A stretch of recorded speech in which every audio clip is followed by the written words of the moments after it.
Shalom everyone, this is Chris Shoemaker, also known as Yehuda ben Shomer, and welcome to the Daily Drash. Today's Daily Drash is taken from Matthew chapter 17, and I'm just going to start reading. It says, 6 days later, Yeshua took with him Peter and James and his brother John and led them up on a high mountain.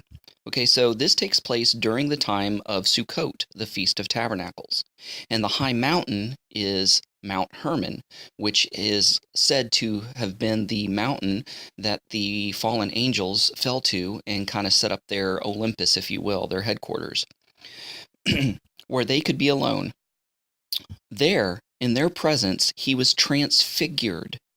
His face shone like the sun, and his clothes became white as light. Suddenly Moses and Elijah appeared to them and were talking with him.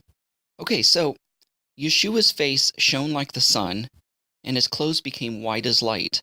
And then Moses and Elijah show up. Well, Moses and Elijah show up because both of these biblical personages were transfigured as well. Did not Moses, when he come down from the mountain, after speaking with God and speaking with God face to face and obtaining the tablets with with God's commandments, did not his face shone like the sun, in so much that he had to veil his face? He was transfigured. He was transformed. And Elijah, he didn't die. He was just transfigured and taken up into heaven by a heavenly chariot. So both these personages were transfigured and transformed. So what significance is this? Okay, first of all, Yeshua is right in the midst of enemy territory. He is on Mount Hermon, which the fallen angels have claimed for themselves. So he's right in enemy territory.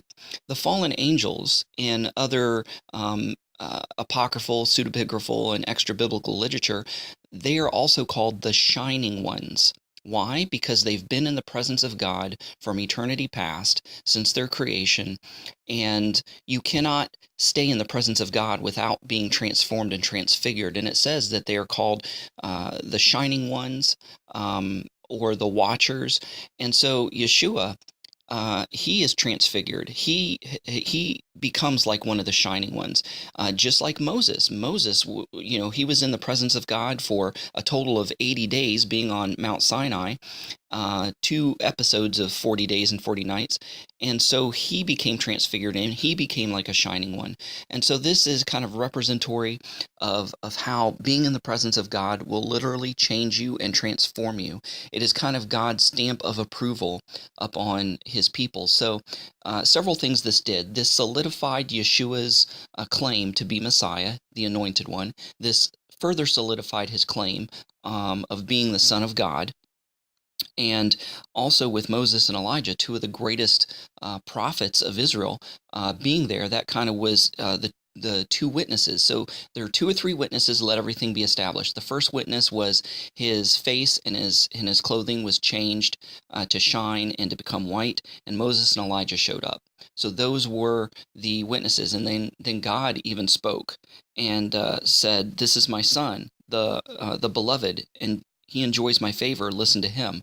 So there's even a 4th witness there altogether that solidify this. So basically what Yeshua was doing during Sukkot is all about the tabernacle, all about temporalness, and how our body is like the tabernacle, and how in the time to come, when Yeshua returns and when we're resurrected, we too will be transfigured and transformed and have a heavenly body like Yeshua rose with, like the body of Elijah when it was transfigured and taken up to heaven, and the way Moses was transfigured when he spent time with God.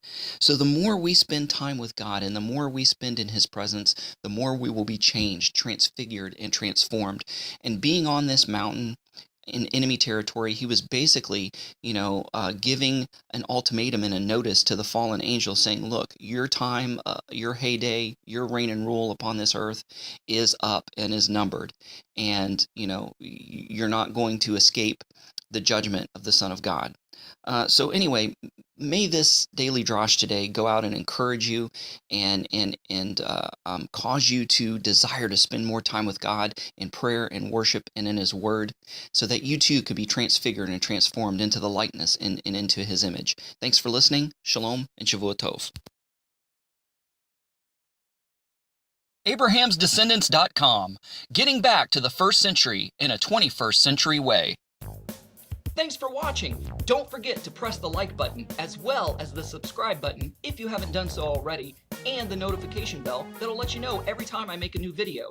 And don't forget to share this with a friend. Also, visit our website at abrahamsdescendants.com. Thanks. Shalom. Thanks for watching. Stay connected by subscribing to our other social media accounts and visiting our website at abrahamsdescendants.com.